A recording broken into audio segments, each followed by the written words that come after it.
In the age of global economics, global transportation and communication, and global devastation from war, human rights were for the first time also elevated to the level of global discourse, which challenged long-held assumptions about race, class, gender, and religion. Efforts to establish and safeguard human rights opened the doors of educational and professional opportunity and political participation for some who had previously been excluded. In December of 1948, the United Nations laid the groundwork for an era of rights when it adopted a foundational document, the Universal Declaration of Human Rights, asserting basic rights and fundamental freedoms for all human beings. It stated that everyone is entitled to these rights without distinction based on race, color, sex, language, religion, politics or other opinion, national or social origin, property, birth, or other status. Since its creation, the United Nations has promoted human rights, basic protections that are common to all people.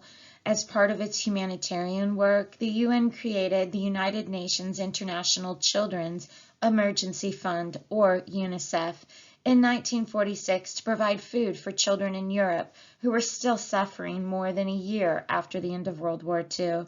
In 1948, the UN formalized its position on human rights in the Universal Declaration. Since that time, the UN has investigated abuses of human rights, such as genocide, war crimes, government oppression, and crimes against women. The International Court of Justice is a judicial body set up by the original UN Charter.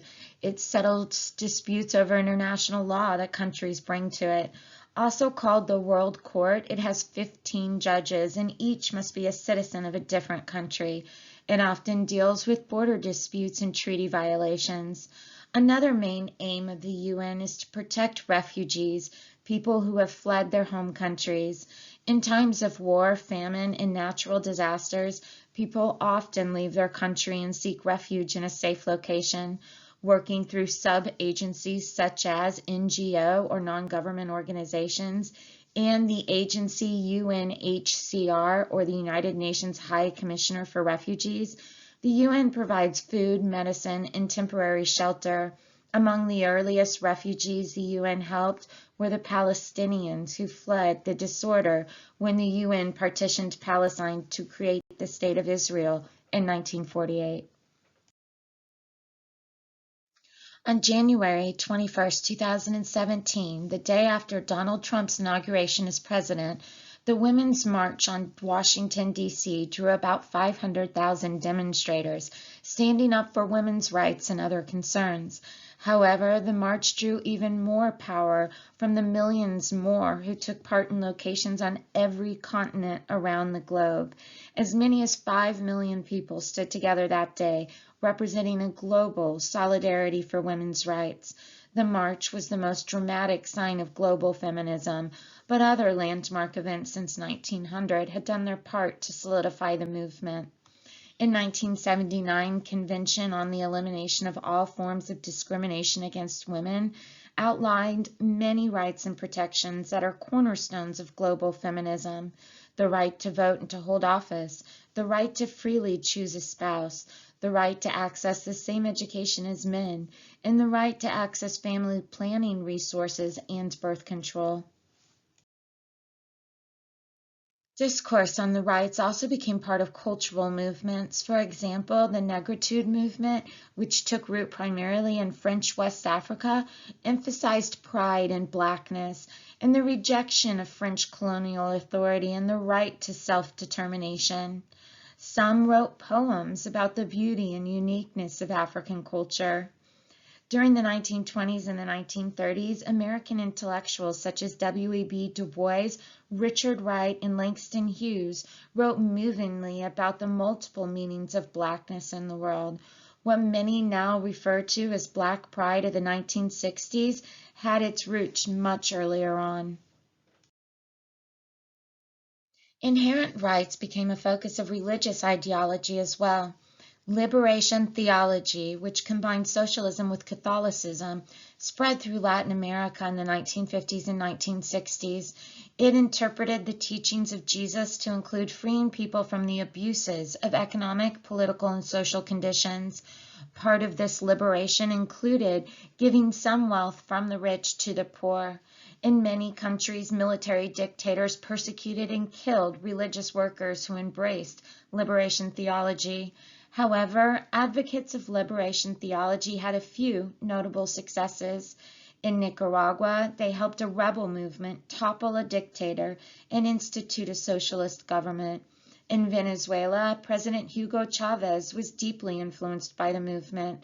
Then, in 2013, the Roman Catholic Church selected a cardinal from Argentina as pope, the first one from Latin America. The new leader, who took the name Pope Francis, reversed the Vatican's opposition to liberation theology. During the 20th century, men and women made great strides toward securing some of their rights and participating more fully in professional and political life. In the first part of the century, the percentage of women who could read and who attended college increased, and in country after country, women won the right to vote. However, not all the women in a country won the right to vote at the same time. In the United States, for example, white women won the right to vote in national elections in 1920. Native American and African American women did not have full voting rights throughout the country until the Voting Rights Act of 1965. Britain granted the right for women to vote in 1918, but at first only women over 30 who met a property qualification could do so. British women did not achieve the same right to vote as men until 1928. In Australia, white women gained some voting rights in 1894, but Aboriginal men and women did not gain the right to vote until 1962. As of 2018, only the tiny country of Vatican City did not allow women to vote. Whether women are able to exercise their vote is another issue. In Pakistan, women gained the right to vote in 1947. However, in 2013, women cast only 10% of the votes there. In the United States, Black Americans won major victories against discrimination and segregation. Through 1965 Civil Rights Act, which outlawed discrimination based on race, color, religion, sex, or national origin, and the 1965 Voting Rights Act, which banned discrimination in voting, the federal government stepped in to protect the rights of all citizens. Black Americans also sought equality of education through the desegregation of schools. South Africa's system of apartheid, instituted in 1948, cruelly enforced the segregation of people based on race. Although white South Africans made up only 15% of the population, apartheid reserved good jobs and other privileges for them. So-called pass laws required Black South Africans to carry identity documents when entering areas set aside for whites, which they often had to do when traveling to their jobs. They were banned from living in certain areas of the country. Mixed marriages were prohibited.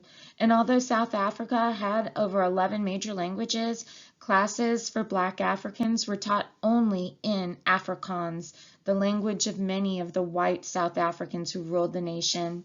These dehumanizing decrees marginalized the 85% of South Africans who were Black, South Asian, or mixed race. The white-dominated South African government had its basis in European colonization of Africa in general, and the Dutch and the British colonization of South Africa in particular. The colonizers pushed the native people off the fertile lands and gave them no say in government. South Africans began to demand equal treatment. "I am not interested in picking up crumbs of compassion," said Desmond Tutu, the Anglican Archbishop of Cape Town, South Africa, and human rights activist. "I want the full menu of rights." In 1964, Nelson Mandela, a leader of the African National Congress, was imprisoned for life for agitating against apartheid. The ANC's primary goals were to end white domination and create a multiracial South Africa. Mandela's imprisonment throughout the 1960s, 70s, and 80s inspired a global movement to end apartheid. Black protests in South Africa, which were often peaceful, were crushed violently by government forces. South Africa's reputation grew worse in the eyes of the global community. Musicians staged concerts calling for Mandela's release from prison. College students urged universities and corporations to divest from South Africa, and many countries voted for strict economic sanctions against the country. The United Nations expelled South Africa in 1974 because of its apartheid. As South Africa became a PIRA state, or an undesirable state, in the 1980s, its leadership began to take notice.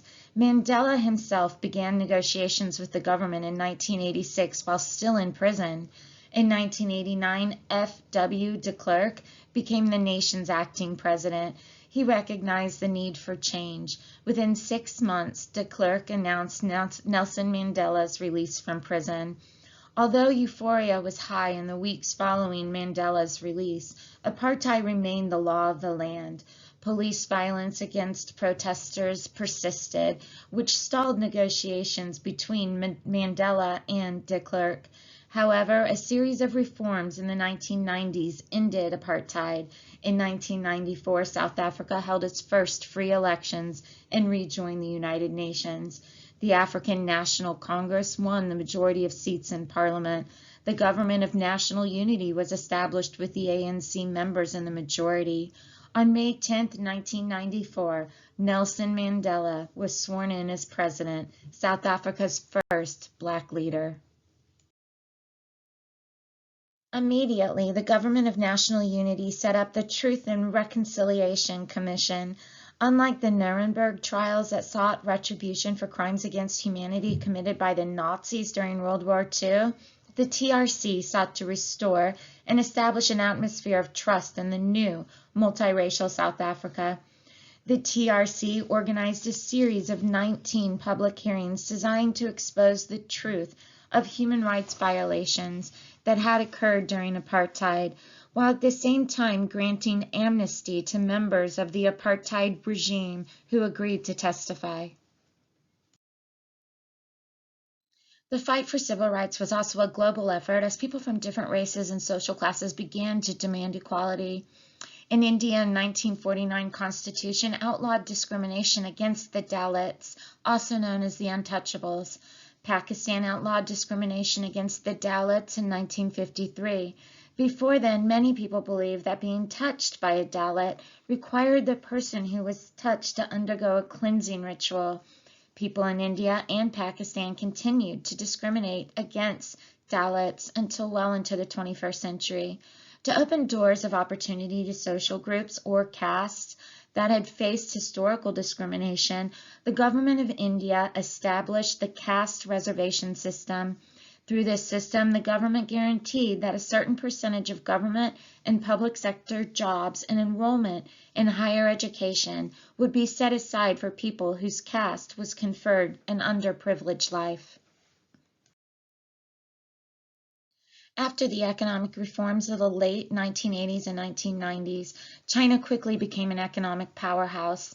The economic liberalization, however, was not matched by democratic reforms. The Chinese Communist Party, or CCP, ruled the People's Republic with an iron fist. It censored the news industry and controlled what students were taught in primary and secondary schools. Such practices limited freedom of speech and thought.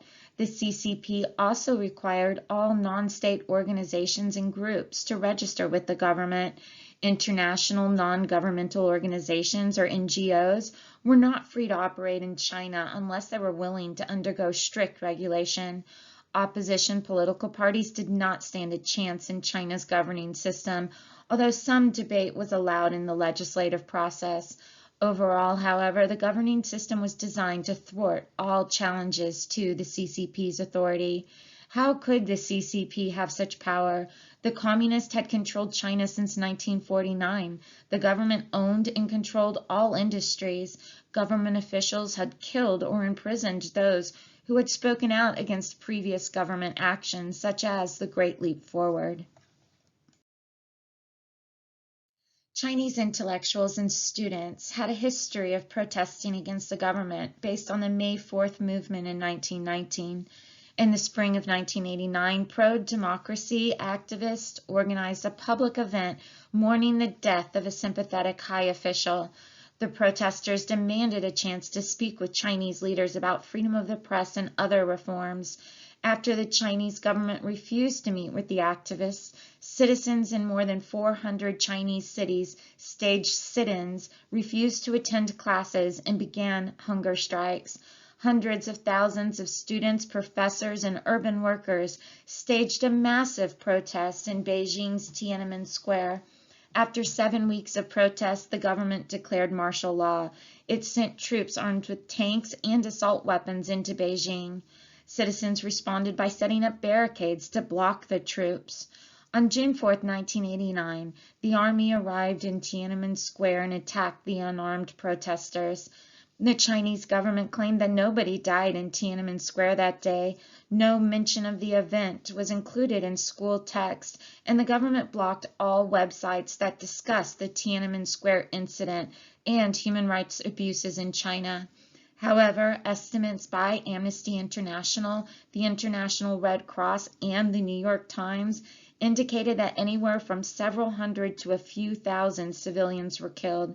As Chinese officials continued to describe the Tiananmen event as a Western conspiracy, Tiananmen mothers are prohibited from openly mourning family members who died in June of 1989. The government still imprisons those who commemorate June 4th. The communist government in China has struggled with the demands of a nation of 55 ethnic minorities.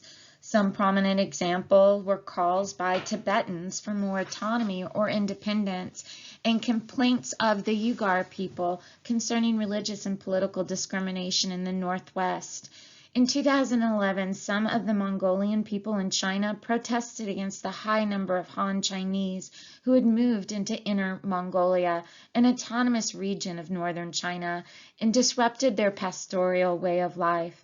The Han are the largest ethnic group in China and worldwide.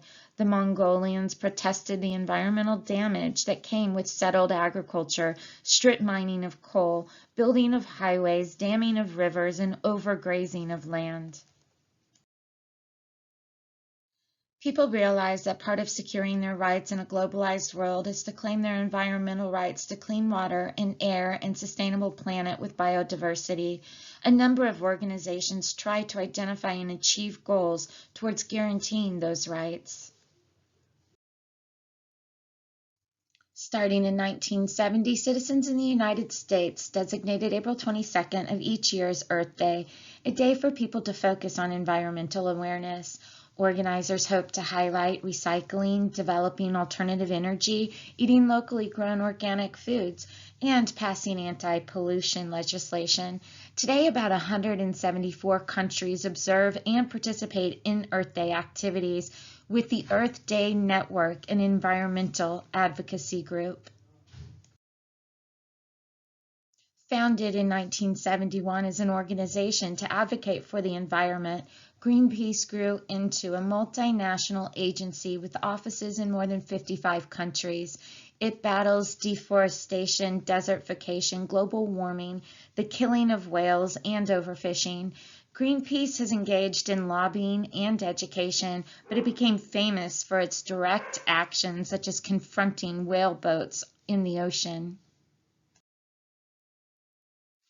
In 1977, Kenyan activist Wangari Maathai founded the Green Belt movement, a direct response to the environmental degradation resulting from the colonial experience. Women in rural Kenya were reporting that streams were drying up and their food supply was unpredictable.